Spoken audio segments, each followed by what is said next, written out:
आज जन्माष्टमी का त्योहार है। आज ही के दिन हमारे कृष्ण लल्ला का जन्म हुआ था। पूरी तैयारी को स्टार्टिंग से देखने के लिए लास्ट तक बने रहें।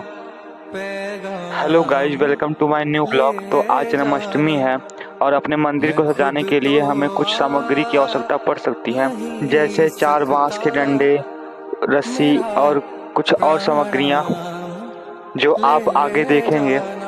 ये पीले फूल रेडीमेड लाए हुए हैं। हमने अपने झूले को पहले से ही डेकोरेट करके रखा है और जब सफ़ेद फूल लगते हैं तो मंदिर की शोभा और बढ़ जाती है। और सब कुछ तो ठीक ही लग रहा था। हमें इसमें लाइटिंग की आवश्यकता पड़ रही है क्योंकि यहाँ अंधेरा है, लेकिन जब हम इसमें लाइट लगाते हैं तो मंदिर में 4 चांद लग जाता है। तो चलिए रोज की तरह आज भी आरती पूजा कर लेते हैं।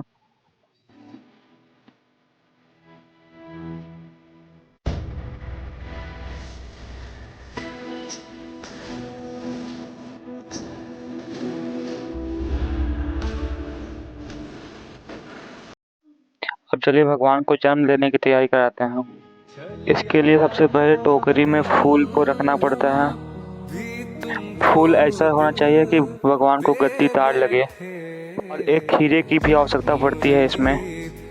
वैसे तो काम ये अपना नहीं है, लेकिन माता जी को अर्जेंट काम आ गया, इसलिए ये सारी सुविधाएं, ये सारी पूजा पाठ हमें ही करना पड़ेगा।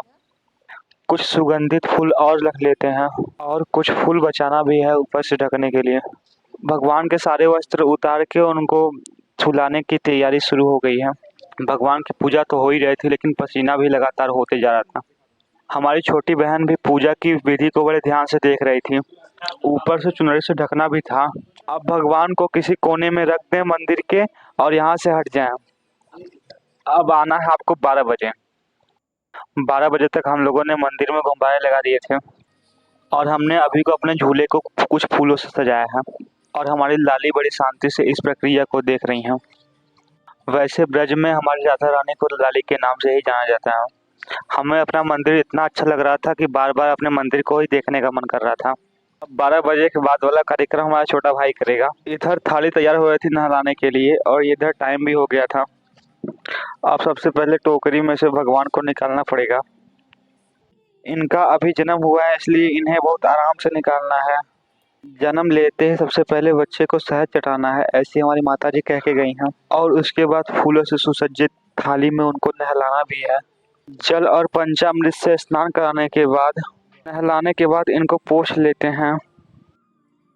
वस्त्र पहनाने के बाद जो सारी श्रृंगार की वस्तुएं उतारी गई थी उन्हें पुनः पहना देते हैं। अब समय आ गया है लाला को झूले पे बैठाने की, और जहाँ लाला बैठे हैं वहाँ लाली न बैठे हैं, ऐसा तो हो ही नहीं सकता। अब भगवान को भोजन पवाना है और साथ में फल और मिठाइयाँ भी।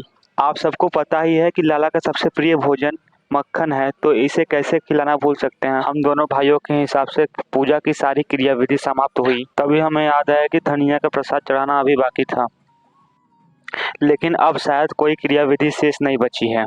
अब भगवान का बिस्तर लगा लेते हैं।